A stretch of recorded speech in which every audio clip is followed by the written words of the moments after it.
Hello everyone, வணக்கம் மக்களே. Welcome to நஸ்கத் ஆரா ரெசிபீஸ். இன்றைக்கி நம்ம சேனலில் சூப்பரான ஈஸியான ஒரு மில்க் ஸ்வீட் பார்க்க போகிறோம். இதுக்கு வெறும் 2 பொருள் போதும். பால் பவுடரும் சர்க்கரை இருந்தால் சட்டுன்னு பண்ணி முடிச்சிடலாம்.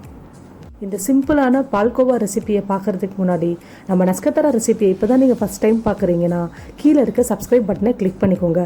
அப்படியே பக்கத்தில் இருக்க பெல் ஐக்கானில் ஆளுங்கிற ஆப்ஷனை செலக்ட் பண்ணிக்கோங்க. அப்போ தான் நாங்கள் போடுற வீடியோஸ் எல்லாம் உங்கள் இன்பாக்ஸ்க்கு ஆட்டோமேட்டிக்காக வந்துடும். இப்போ வாங்க நம்ம வீடியோக்குள்ளே போகலாம். 200 கிராம் மில்க் பவுடர் பாக்கெட் எடுத்திருக்கேன். 10 ரூபா அமுலியா மில்க் பாக்கெட்டில் 8 பாக்கெட் நான் எடுத்திருக்கேன். 1/2 கப் சர்க்கரை எடுத்துக்கலாம். அதாவது 120 கிராம் சர்க்கரை நான் எடுத்திருக்கேன். இப்போ நம்ம எவ்வளோ சர்க்கரை எடுக்கிறோமோ அதுக்கு அரைவாசி தண்ணி எடுத்துட்டால் போதும். அப்போது 60 ml தண்ணி நான் ஆட் பண்ணியிருக்கேன்.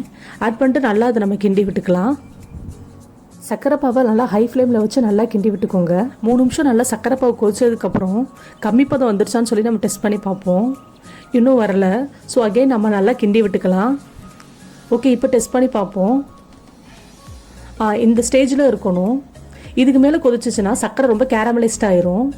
அதுக்கப்புறம் நம்ம கிராஜுவலாக நம்ம மில்க் பவுடர் ஆட் பண்ணுவோம். ஃபஸ்ட் நான் ஒரு 3 டேபிள் ஸ்பூன் ஆட் பண்ணிவிட்டு நல்லா அதை கிண்டி விட்டுக்கிறேன். கட்டி சேராமல் நல்லா கிண்டி விட்டுக்கிட்டே இருக்கணும். ஸோ நல்லா நீங்கள் கிண்டி விட்டுக்கிட்டே இருங்க. அது நல்லா மெல்ட் அதுக்கப்புறம் நம்ம ஒரு 2 table spoon milk powder add பண்ணிக்கலாம். தென் அகெயின் நல்லா கட்டி சேராமல் மிக்ஸ் பண்ணி விட்டுக்கலாம்.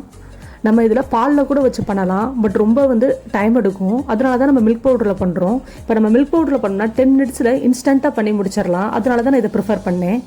இது நல்லா மிக்ஸ் ஆனதுக்கப்புறம் ரிச்னஸ்க்காக 2 டேபிள் ஸ்பூன் கீ ஆட் பண்ணிக்கலாம். இது முழுக்க ஆப்ஷனல் தான்.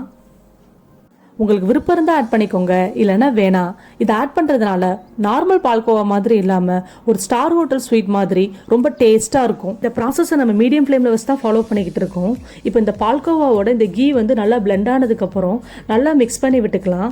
அதுக்கப்புறம் நம்ம எடுத்து வச்சுருந்த டூட்டி ஃப்ரூட்டிஸ் ஆட் பண்ண போகிறோம். நீங்கள் டூட்டி ஃப்ரூட்டி தான் ஆட் பண்ணணும் அவசியம் இல்லை. அதுக்கு போல் நீங்கள் ட்ரை ஃப்ரூட்ஸ் கூட ஆட் பண்ணிக்கலாம். ரைசின்ஸ், பாதாம், பிஸ்தா இதை குட்டி குட்டியாக கட் பண்ணி ஆட் பண்ணிக்கோங்க. நான் கலர்ஃபுல்னஸ்க்காக இந்த மாதிரி கலராக டூட்டி ஃப்ரூட்டி ஆட் பண்ணிக்கிறேன். இது கூட முழுக்க ஆப்ஷனல் தான். இதை நல்லா மிக்ஸ் பண்ணி விட்டுக்கலாம். இந்த மாதிரி ஒரு 1 மினிட் மிக்ஸ் பண்ணி விட்டால் போதும். அதுக்கப்புறம் ஸ்டவ்வை ஆஃப் பண்ணிவிட்டு நம்ம வேறு ஒரு பேனில் ட்ரான்ஸ்ஃபர் பண்ணிடுவோம். நான் அலுமினியம் ஃபாயில் தான் யூஸ் பண்ண போகிறேன். நீங்கள் உங்களுக்கு விருப்பமான பவுலில் கீழே பட்டர் பேப்பர் வச்சுட்டு இந்த மாதிரி கீயோ இல்லை ஆயிலோ நல்லா ஸ்ப்ரெட் பண்ணி விட்டுட்டு அதுக்கப்புறம் நம்ம எடுத்து வச்சுருந்தோம் இல்லையா அந்த பால்கோவா மிக்ஸ், அதை ஆட் பண்ணிக்கலாம். நம்ம பால்கோவா மிக்சரோட கன்சிஸ்டன்சி இந்த லெவலில் தான் இருக்கணும். இதை விட ரொம்ப கட்டியாகவும் ஆயிடக்கூடாது, தண்ணியாகவும் ஆயிடக்கூடாது. ஸோ அதை நம்ம கொஞ்சம் கேர்ஃபுல்லாக பண்ணணும். ஈவன் ஷேப் வரதுக்காக நான் இந்த மாதிரி நல்லா தட்டி விட்டு நல்லா ஸ்ப்ரெட் பண்ணி விட்டுக்கிறேன். நான் ஷேப்பை பற்றி அவ்வளோவா மைண்ட் பண்ணலை. நம்ம நல்லா பர்ஃபெக்டான ஸ்கொயர் ஷேப் பவுல் எடுத்து பண்ணால் நல்லா பர்ஃபெக்டாக வரும்.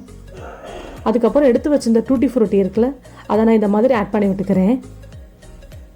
நல்லா கொஞ்சம் ப்ரெஸ் பண்ணி வைக்கணும். அப்போ தான் நம்ம லாஸ்ட் டைம் கட் பண்ணுறப்ப இது கீழே உதிராமல் இருக்கும். ஓகே, ஆட் பண்ணியாச்சு. தென் இதை நம்ம 2 to 3 hours ஃப்ரிட்ஜில் எடுத்து வச்சிடணும். ஃப்ரீசரில் வைக்கக்கூடாது. அப்படி ஃப்ரிட்ஜில் வைக்க விருப்பம் இல்லைன்னா ஓவர் நைட் வெளியிலே வச்சுக்கோங்க, ரூம் டெம்பரேச்சரில். 2 hours ஃப்ரிட்ஜில் வச்சுட்டு இப்போ எடுத்து பார்ப்போம் எப்படி இருக்குன்னு. சூப்பராக வந்திருக்கு. எல்லாம் நல்லா ட்ரை ஆயிடுச்சுன்னு நினைக்கிறேன். இதை நம்ம பிரித்து பார்த்துடலாம். பாருங்கள், ஒன்றுமே அவ்வளோவா ஒட்டாமல் நல்லா வருது. நான் இப்போ கப்பில் ஊற்றி வச்சுருந்தேன் இல்லையா, அதனால நம்ம கப் ஷேப்பு கிடச்சிருக்கு. நீங்கள் இதை இப்படியும் சாப்பிட்லாம். இதை கட் பண்ணிவிட்டு நல்லா உங்களுக்கு விருப்பமான ஷேப்லேயும் சாப்பிட்லாம். பாருங்கங்க, ஒன்றுமே ஒட்டாமல் எவ்வளோ சூப்பராக வந்திருக்குன்னு. இப்போ நம்ம எடுத்து வச்சுருந்த இன்னொன்று இதே மாதிரி பிரித்து எடுத்துடலாம். இந்த ஷேப்புக்கு நமக்கு கிடச்சிருக்கு. ரெண்டுமே சூப்பராக ட்ரை ஆயிடுச்சு. இப்போ நமக்கு விருப்பமான ஷேப்பில் இதை கட் பண்ணி எடுத்துக்கலாம். நான் ஸ்கொயர் ஷேப்பில் கட் பண்ணி எடுக்க போகிறேன். யூஸ்வலாக நம்ம பால்கோவா ஸ்கொயர் ஷேப்லேயோ இல்லை சர்க்கிள் ஷேப்லேயோ தான் இருக்கும். அதனால் ஸ்கொயர் ஷேப் நான் ட்ரை பண்ணுறேன். இப்போது ரொம்ப பர்ஃபெக்டாக வந்திருக்கு நமக்கு ஸ்கொயர் ஷேப்பில். பாருங்கள், எதுவுமே ஒட்டவே இல்லை. அப்படியே நம்ம ஹோட்டலில் வாங்கி சாப்பிட்ற மாதிரியே இருக்குது. எக்ஸ்ட்ரா டாப்பிங்ஸ்க்காக நான் பிஸ்தாவை நல்லா கிரைண்ட் பண்ணிவிட்டு இந்த மாதிரி ஸ்ப்ரெட் பண்ணி விட்டுக்கிறேன். அவ்வளோதான், நமக்கு சுவையான பால்கோவா இன்ஸ்டண்ட்டாக ரெடி ஆயிடுச்சு. இதை பண்ணுறதுக்கு 10 நிமிஷம் தான் ஆகும், அதுக்கு மேலே ஆகவே ஆகாதுங்க. நீங்கள் இன்றைக்கே இதை வீட்டில் ட்ரை பண்ணி பார்த்துட்டு எப்படி இருக்குங்கிறத மறக்காமல் எங்களுக்கு கீழே இருக்க கமெண்ட் பாக்ஸில் சொல்லுங்கள். இந்த வீடியோ உங்களுக்கு பிடிச்சிருந்ததுன்னா லைக் பண்ணுங்கள், ஷேர் பண்ணுங்கள், மறக்காமல் நம்ம நஸ்கத் ஆரா ரெசிபிக்கு சப்ஸ்கிரைப் பண்ணுங்கள். அது வரைக்கும் மக்களே நல்லா சாப்பிடுங்க, நல்லதே சாப்பிடுங்க.